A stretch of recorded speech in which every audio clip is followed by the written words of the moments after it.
Voilà, bonjour à chacun. Bon, ça fait drôle de retrouver des visages en direct. Et Simon a parlé de la patience qui doit nous caractériser. Et donc ce matin, nous en sommes dans le fruit de l'esprit, à ce thème de la patience. Voilà, la patience. Le fruit de l'esprit, Galates 5, 22, le fruit de l'esprit, c'est, entre autres, la patience. Alors, ce mot patience, dans nos versions second, il est traduit, enfin, il est présent à peu près 45 fois dans le Nouveau Testament, mais il faut savoir que ce mot, traduit par patience, en réalité, il y a 3 mots différents dans le texte original qui est traduit par ce seul terme de patience. Donc, ce terme revêt donc plusieurs significations qui vont se compléter les unes les autres et qui vont nous permettre, nous, à titre personnel, de progresser dans cette qualité de la patience qui est une des manifestations du fruit de l'esprit. Le fruit de l'esprit, c'est l'amour, la joie, la paix, la patience. Aujourd'hui, donc, je vais vous emmener vers ce thème de la patience. Alors, le premier mot qui est traduit par patience, implique plutôt une attitude de douceur. C'est un mot qui signifierait loin de la colère. C'est marrant parce que dans le texte hébreu, par exemple, dans le mot hébreu, c'est long des narines. Quelqu'un qui est patient, c'est quelqu'un qui reprend son souffle, là, qui pose sa respiration. Mais c'est donc loin de la colère, c'est être doux, lent à la vengeance, lent à la colère, lent à punir. Et cette qualité de patience peut être une qualité purement humaine.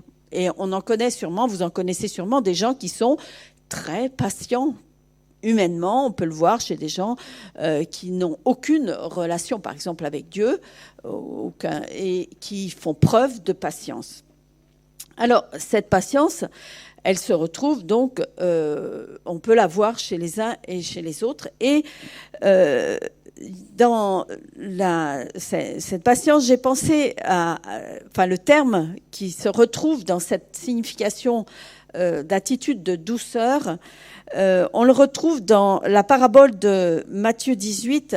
Vous savez, cette parabole du serviteur qui va voir son maître, à qui il devait beaucoup d'argent, et le maître, il vient vers son maître et il lui dit « Seigneur, aie patience envers moi et je te paierai tout ». Il va implorer de la part de son maître cette attitude de douceur, sois patient, ne te fâche pas, ne sois pas en colère. Et ce serviteur donc attendait que son maître ne s'irrite pas, ne se mette pas en colère à cause de lui, mais qu'il garde cette attitude de douceur à son égard. Et dans le Nouveau Testament, on voit que l'apôtre Paul va utiliser également ce terme dans l'exercice de notre amour fraternel les uns avec les autres. Par exemple, dans 1 Corinthiens 13, il va dire que la charité ou l'amour est patient. Et c'est le même mot qui revêt cette attitude de douceur, d'être lent à la colère. La charité, l'amour est patient, il est plein de bonté.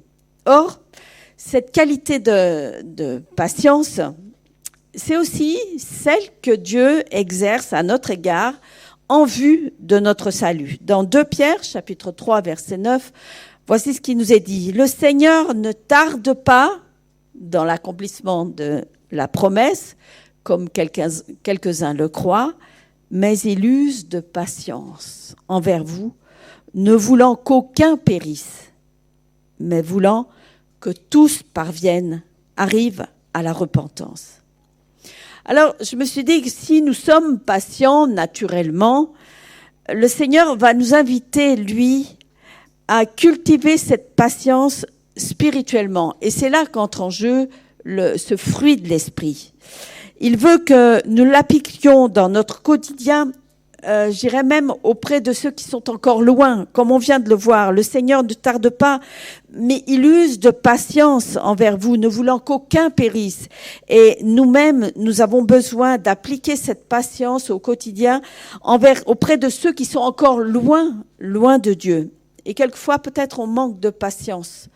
On voudrait que ça bouge et on s'irrite, on ne cultive pas cette douceur, cette paix par rapport à ces gens-là. Et personnellement, je pense qu'on en a vraiment besoin de cette patience, particulièrement peut-être envers ceux de notre famille qui sont encore loin de cette relation privilégiée d'un enfant avec son Père céleste. Voici ce que nous dit Jacques. Jacques nous dit « Soyez donc patients, frères et sœurs, jusqu'à l'avènement du Seigneur. Voici le laboureur attend le précieux fruit de la terre, prenant patience. » Et c'est toujours ce même mot-là. Et je pense que ici, l'apôtre Jacques nous invite à justement avoir non pas cette patience simplement qualité humaine, mais cette patience qualité du fruit de l'esprit. Cette patience qui nous amène à être plein de douceur. Voici ce qu'il nous dit dans Jacques. Le laboureur attend le précieux fruit de la terre, prenant patience à son égard, jusqu'à ce qu'il ait reçu les pluies de la première et de l'arrière-saison. Et je me dis, si le laboureur attend patiemment le fruit de la terre, nous aussi, on doit cultiver la patience comme fruit de l'esprit. C'est là qu'intervient ce changement de direction. Je disais la patience, qualité humaine, mais là qui devient une qualité empreinte de l'Esprit de Dieu, cette qualité du fruit de l'Esprit. Si nous sommes patients naturellement, il nous faut rendre cette patience encore plus spirituelle et en particulier dans nos relations fraternelles. Et on va voir que cette patience doit évoluer. On a vu que cette patience, c'est une attitude de douceur et qu'elle est précisée dans 1 Corinthiens 13. On l'a vu ce texte où l'amour est patient.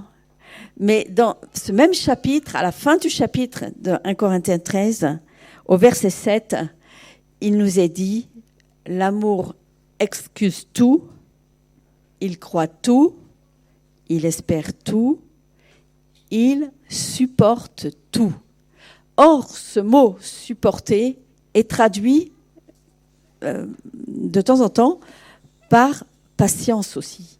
Il est patient, il supporte tout. C'est aussi une racine, une des nuances de la patience. Et j'appelle cette patience la patience endurante, l'endurance qui produit l'endurance. Ça fait, et dans ce mot qui est utilisé, alors je vous fais grâce à un des mots grecs, mais c'est un autre mot grec qui fait référence à un état, une condition, et qui nous invite à rester le même, ne pas devenir un autre ou différent. Et juste avant, là, je parlais de la patience, par exemple, à l'égard de ceux qui sont encore loin de leur Père. Et dans ces situations, lorsque nous voyons quelqu'un qui est encore loin et on s'irrite, on voudrait que ça aille plus vite, etc., on manque de patience, eh bien là, il faut savoir rester le même, avoir le même amour, la même bonté, la même bienveillance à l'égard de ces gens. Mais il y a aussi un domaine dans lequel nous devons... C'est souvent difficile de rester le même dans cet état de patience. C'est dans l'épreuve. Rester le même dans l'épreuve et en particulier dans la maladie ou la souffrance. Vous savez tous que on parle, par exemple, en ce qui concerne entre guillemets, le client du médecin, c'est un patient. On appelle ça un patient. Il doit faire preuve de patience, supporter, endurer son mal-être, sa douleur, ses souffrances, jusqu'à la délivrance ou la guérison. Et le mot traduit ici par patience, dans cette notion-là, et non seulement cette notion d'endurance, mais également de rester le même, de ne pas devenir un autre. Et quand je relisais mes notes, je pensais à mon père est passé par une épreuve physique vers 65 ans. Il a fait un infarctus mésentérique. Et c'est extrêmement douloureux. C'est au niveau des intestins, c'est l'horreur. Et mon père est resté le même. Dans sa souffrance, il est resté le même. Et souvent, on voit des gens, par exemple, qui, dès qu'il y a le moindre bobo, deviennent irascibles, insupportables, ils s'envoient tout promener, ils changent carrément de visage. Et là, quand je repense à mon père, il restait le même. Ce qui fait que son témoignage a été percutant même auprès de ceux qui le soignaient. Et je sais qu'il avait gardé un contact avec son chirurgien, qui est un contact. Il a pu parler du Seigneur, il a pu témoigner, il a pu valider, je dirais, le témoignage de sa vie par le témoignage de ce passage par la souffrance en restant le même. Un homme qui était digne, qui était plein de bonté, plein de patience à l'égard de ceux qui le soignaient aussi. L'apôtre Jacques nous parle de cette patience qui ne peut être révélée qu'au travers des épreuves. Jacques, chapitre 1er, versets 3 à 4, nous dit « Sachant que l'épreuve de votre foi produit la patience », et c'est ce mot-là qui a cette connotation de rester le même, de ne pas devenir un autre. Il faut que l'épreuve de votre foi produise la patience, mais il faut que la patience accomplisse parfaitement son œuvre afin que vous soyez parfaits et accomplis sans faillir en rien. Et un peu plus loin, au chapitre 5 et au verset 11, non, j'ai pas mis. Il nous dit ceci. Voici, nous disons bienheureux ceux qui ont souffert patiemment. Vous avez entendu parler de la patience de Job et vous avez vu la fin que le Seigneur accorda, car le Seigneur est plein de miséricorde et de compassion. Cette qualité de patience a besoin d'être enrichie par l'action du Saint-Esprit. Le Saint-Esprit en nous, afin que nous puissions être rendus semblables à Christ. Et cette action du Saint-Esprit, elle est rendue possible par l'amour que le Saint-Esprit verse en nous. Et c'est ce que va nous dire Paul aux Thessaloniciens, chapitre 2 Thessaloniciens, chapitre 3, verset 5, que le Seigneur dirige vos cœurs vers l'amour de Dieu et la patience de Christ. Nous avons besoin de cette patience endurante qui nous permettra de rester le même, de continuer à marcher fidèlement avec le Seigneur, de continuer à refléter l'image de Jésus dans nos vies, de continuer à être ce qu'il a fait de nous et ce qu'il veut faire de nous, ce qu'il veut nous faire devenir aussi. Nous avons vraiment besoin de porter ce fruit de l'esprit, de la patience, et je dirais aujourd'hui plus que jamais, afin de rester fidèle jusqu'à la fin. Apocalypse 3.10 nous dit « Parce que tu as gardé la parole de la persévérance ». C'est le même mot en grec que les mots patience qu'on a lus juste avant. Cette patience, cette endurance, cette persévérance et qui nous invite à aller de l'avant. Que le Seigneur, que nous puissions être persévérants. Cette action est vraiment le produit de l'Esprit de Dieu, du Saint-Esprit qui va nous permettre de persévérer jusqu'à la fin. Nous donc, est-ce que je l'ai noté? Hébreux 12, 1 nous dit ceci. Nous donc aussi, puisque nous sommes environnés d'une si grande nuée de témoins, rejetons tout fardeau et le péché qui nous enveloppe si facilement et courons avec persévérance dans la carrière qui nous est ouverte. Et Paul va dire à Timothée, si nous persévérons, nous régnerons aussi avec lui. Il y a une patience qui vaut la peine d'être cultivée, celle du fruit de l'esprit, celle qui nous permet de persévérer jusqu'à la fin, d'être fidèles jusqu'à la fin. Nous avons vraiment besoin de porter ce fruit de l'esprit, de la patience, afin d'être plus que jamais fidèles au Seigneur, fidèles dans ses voies. Parce que, je répète, Apocalypse 3.10, parce que tu as gardé la parole de la persévérance en moi, je te garderai aussi à l'heure de la tentation qui va venir sur le monde entier pour éprouver les habitants de la terre. Cette patience endurante, persévérante, elle doit être de plus en plus imprégnée de l'Esprit de Dieu, de l'amour de Dieu qui vient transformer. Notre patience peut être naturelle. Nous sommes peut-être patients naturellement, mais nous avons besoin de la cultiver afin d'être persévérants jusqu'à la fin, même à l'heure de la tentation. Restons les mêmes, restons ancrés dans la foi, restons fidèles au Seigneur dans toutes les situations, restons fidèles et persévérants, restons patients avec le Seigneur.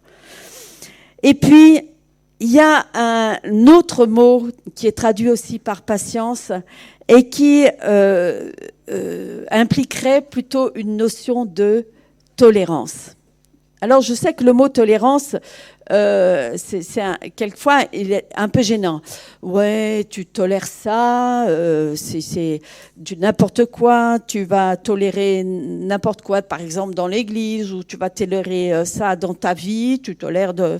Non, alors cette tolérance-là, dont il est question ici, c'est cette tolérance qui va caractériser Dieu par rapport aux pécheurs. Et on retrouve cette notion dans deux textes.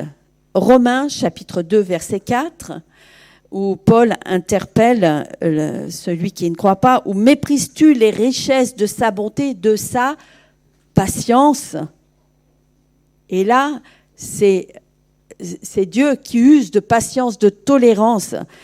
Méprises-tu les richesses de sa bonté, de sa patience et de sa longanimité, ne reconnaissant pas que la bonté de Dieu te pousse à la repentance. Cette tolérance dont nous avons besoin de faire preuve, c'est celle qui va pousser les gens à la repentance, de la même manière que Dieu a cette patience qui va pousser les gens à la repentance. Romains aussi, chapitre 3, versets 25 et 26, utilise ce même mot qui a cette connotation de tolérance. Voici ce qu'il nous est dit, c'est lui, Jésus, que Dieu a destiné par son sang à être pour ceux qui croiraient victime propitiatoire, c'est-à-dire qui va couvrir afin de montrer sa justice. Et rappelez-vous, nous sommes couverts par le sang de Jésus, couverts par sa justice. Il nous a revêtus de sa justice. Eh bien, Dieu a destiné par son sang Jésus à être pour ceux qui croiraient victimes propitiatoires, afin de montrer sa justice, parce qu'il avait laissé impunis les péchés commis auparavant, au temps de sa patience. Et c'est ce terme-là, au temps de sa patience, où il a usé de tolérance, afin, dis-je, de montrer sa justice dans le temps présent, de manière à être juste, tout en justifiant celui qui a la foi en Jésus. L'apôtre Paul nous invite à exercer cette même patience pleine de tolérance. D'ailleurs, c'est un conseil qu'il va donner à Timothée concernant son service pour le Seigneur. Il va le dire, « Or, il ne faut pas qu'un serviteur du Seigneur ait des querelles. » Et on rejoint peut-être l'idée aussi, la première idée de cette patience qui est lent à la colère. Or, il ne faut pas qu'un serviteur du Seigneur ait des colères. Il doit, au contraire, avoir de la condescendance pour tous, être propre à enseigner et user de patience. Et c'est cette patience pleine de tolérance qui doit être exercée par le serviteur du Seigneur. 2 Timothée, chapitre 2, verset 24. Et quand j'ai pensé à cette tolérance, j'ai tout de suite pensé à cette parabole de l'ivraie. Vous vous rappelez l'histoire de la parabole de l'ivraie que Jésus nous rapporte dans Matthieu 13.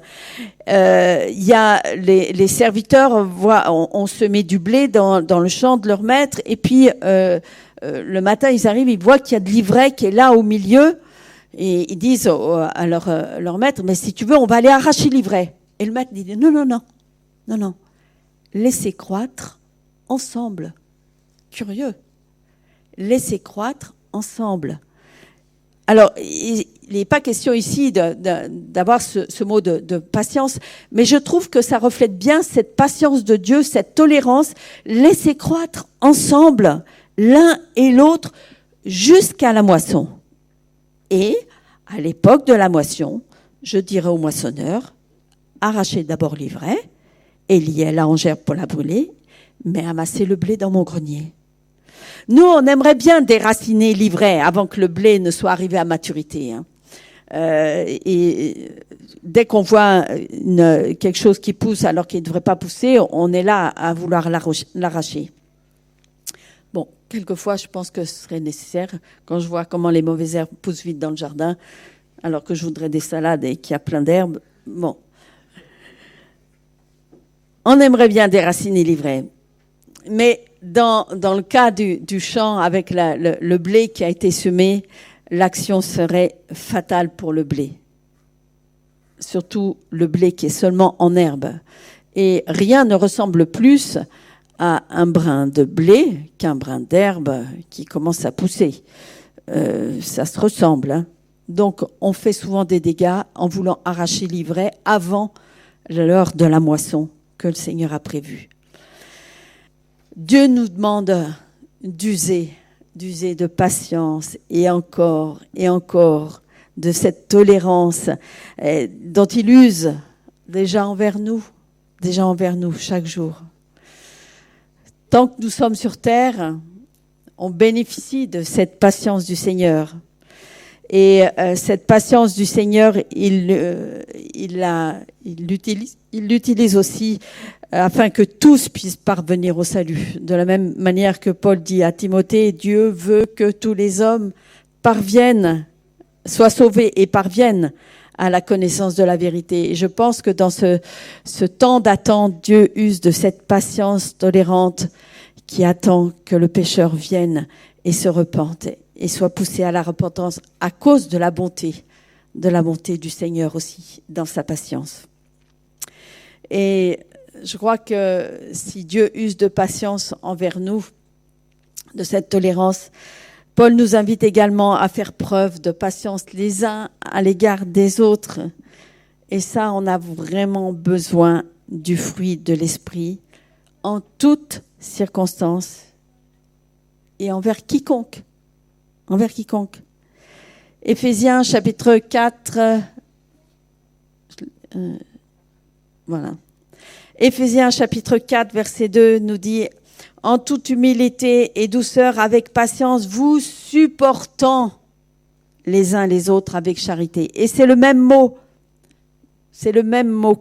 qui est utilisé concernant la patience de Dieu qu'il exerce à l'égard des pécheurs. Vous supportant les uns les autres avec charité. Et puis Colossiens chapitre 3 nous dit à peu près la même chose. Supportez-vous les uns les autres. C'est encore ce même mot qui est utilisé, cette patience tolérante. Cette patience qui nous permet de nous supporter les uns les autres. Et si l'un a sujet de se plaindre de l'autre, pardonnez-vous réciproquement. De même que Christ vous a pardonné, pardonnez-vous aussi.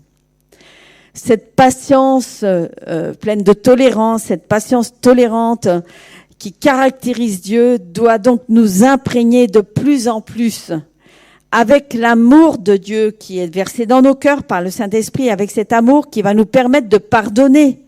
Pardonner simplement, comme Dieu nous a pardonné.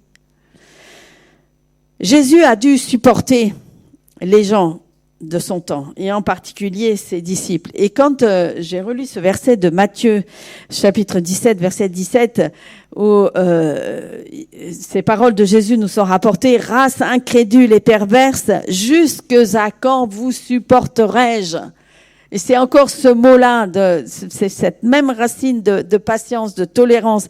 Est-ce que jusqu'à quand je vais vous tolérer? Et il va dire à ses disciples, c'était à propos de quelqu'un qu'il n'avait pas pu délivrer, et Jésus va leur dire, amenez-le-moi ici. Et on trouve cette histoire dans Marc, j'ai passé trop vite. Bon, c'est pas grave.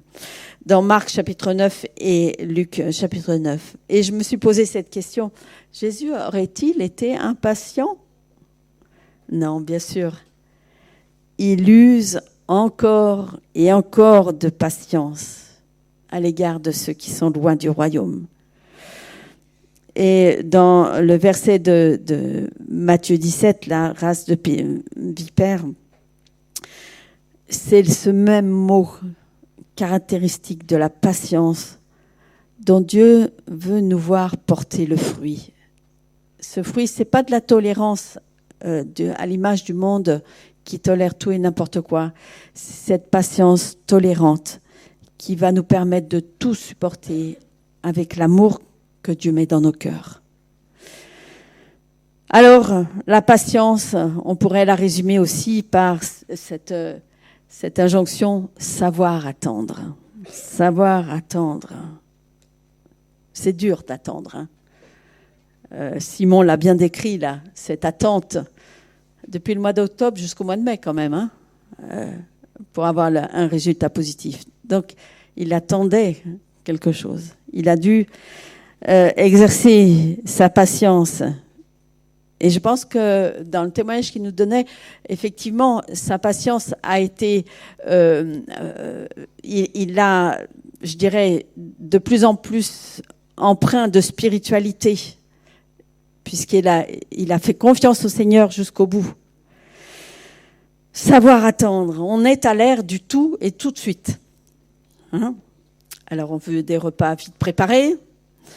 On veut des courriers vite répondus, parce que maintenant on a les mails ou les SMS, donc il faut que ce soit répondu tout de suite. On a des cours accélérés pour accéder le plus rapidement possible à des échelons supérieurs. On est aussi au niveau de la vie chrétienne, on veut que ça arrive vite. On veut vite guérir.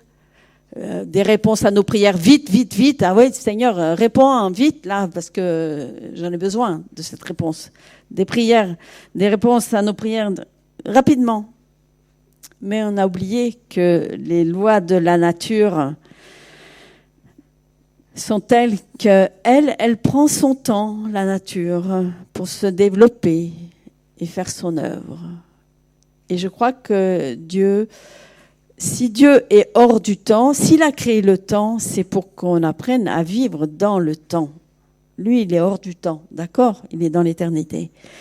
Nous, on est dans le temps. Tout est séquencé.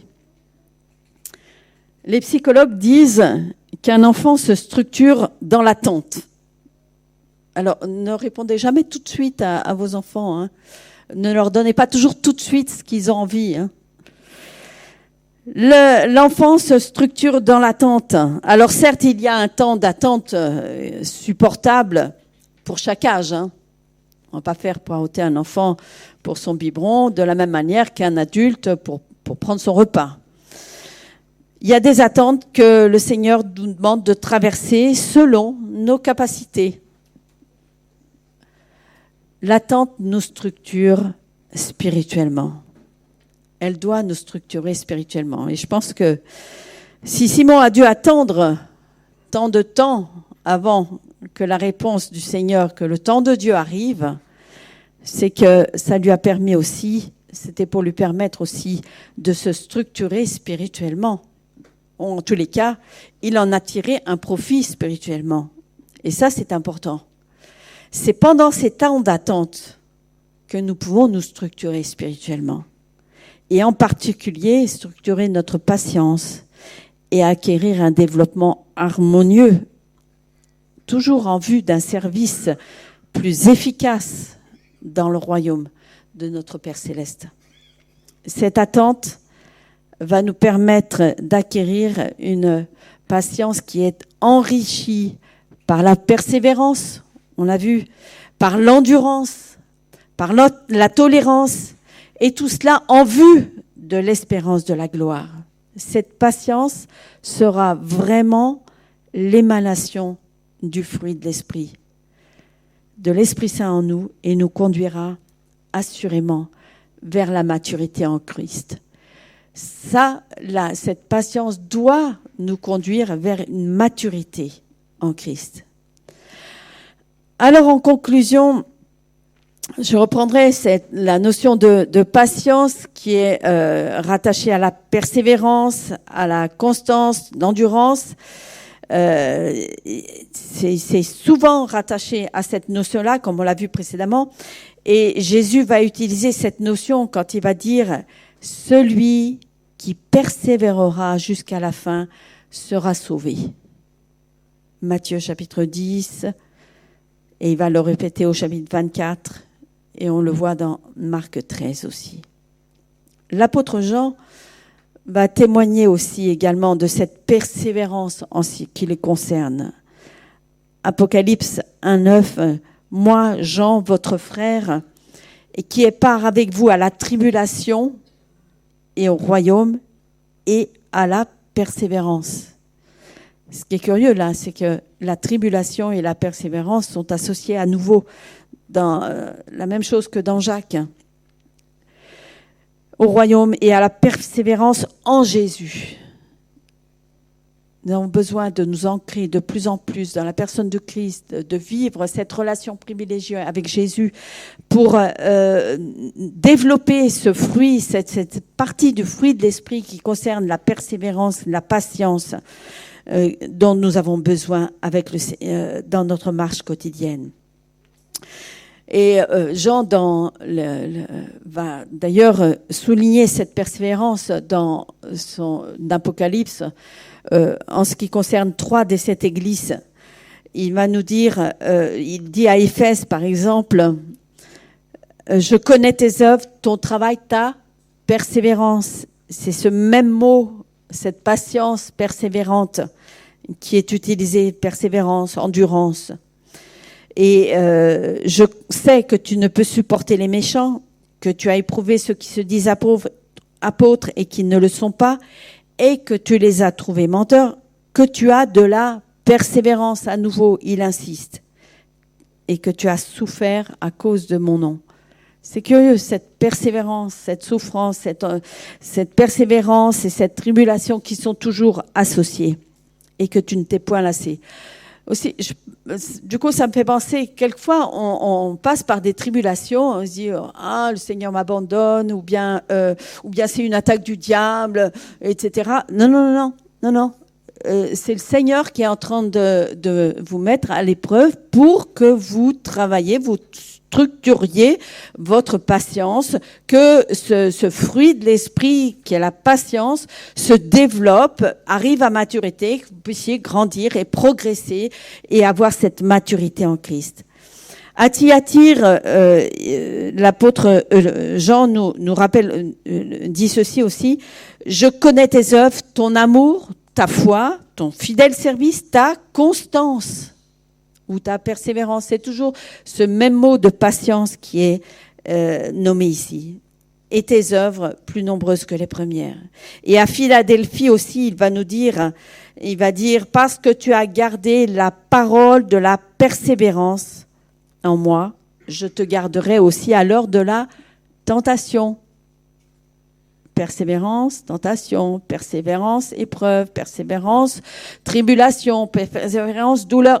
tout ça, là, on a besoin de cette patience, de cette persévérance dans toutes nos situations. La patience, cette manifestation du fruit de l'esprit, je dirais qu'elle est plus que nécessaire pour notre marche avec le Seigneur, pour notre développement spirituel. Elle nous permet d'avoir cette même qualité de foi, que Jésus avait lorsqu'il était sur terre. Toujours dans l'Apocalypse, ce verset est intéressant. C'est pour ça que j'insiste sur cette qualité de foi. Apocalypse 14, 12 nous dit ceci. C'est ici la persévérance, ou la patience, ou l'endurance, ou la constance, la persévérance des saints qui gardent les commandements de Dieu et la foi de Jésus. Il n'est pas dit « et la foi en Jésus », mais la foi de Jésus. Cette qualité de foi, nous avons besoin de cette qualité de foi. La foi qui animait Jésus lorsqu'il était sur terre. Cette foi qui lui a permis de dire devant la tombe de Lazare, « Je sais que tu m'exauces toujours. » En ton temps, Seigneur, dans le temps marqué par toi. Je crois que nous n'aurons jamais fini de cultiver ce fruit de l'Esprit avec l'aide du Saint-Esprit. C'est ce travail lent et en profondeur, de la même manière que le laboureur attend patiemment le fruit de la terre, nous voulons cultiver cette patience qui va être travailler en nous, qui doit s'enraciner de plus en plus, se développer de plus en plus et qui va contribuer à notre développement spirituel. Cela va nous aider à parvenir à cette maturité chrétienne dont nous avons tellement besoin. Tellement besoin.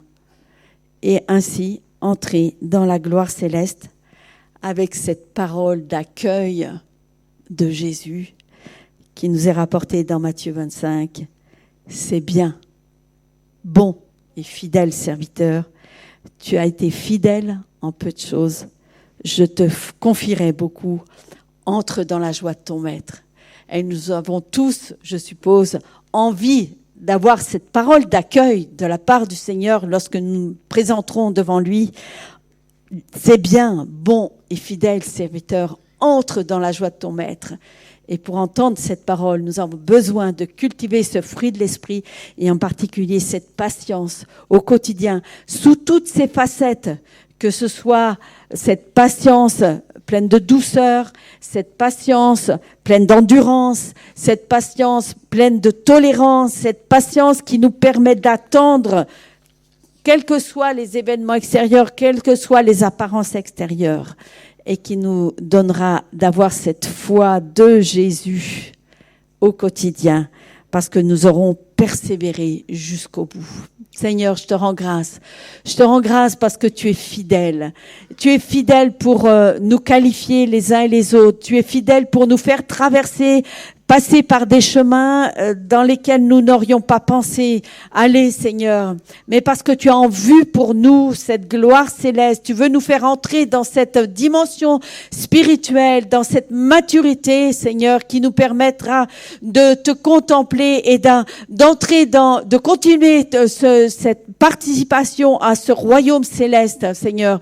Dès ici-bas, nous voulons travailler dans ton royaume, Seigneur, mais nous voulons aussi être préparés pour ce que tu nous réserves dans l'éternité, pour ce travail que tu nous réserves dans l'éternité et qui nous permettra d'exprimer pleinement ce fruit de l'esprit, Seigneur. Donne-nous de cultiver chacune des facettes de ce fruit de l'esprit afin que nous puissions parfaits et accomplis sans faillir en rien, et que nous puissions être accueillis dans ta gloire, Seigneur, avec ces paroles de bienvenue. Merci Jésus de ta fidélité. Merci pour l'Esprit Saint qui est en nous, qui fait ce travail au plus profond de nous, qui travaille en nous, qui nous transforme et qui nous permet de devenir comme tu le veux, comme tu as prévu, Seigneur. Seigneur, aide-nous jour après jour à manifester ce fruit de la patience en tout temps et en toutes circonstances, et qu'ainsi ton nom soit glorifié et que nous restions toujours fidèles à ta parole, à ta personne, à cette vision glorieuse que tu as mis devant nous. Que ton nom soit béni, Jésus. Amen. Amen.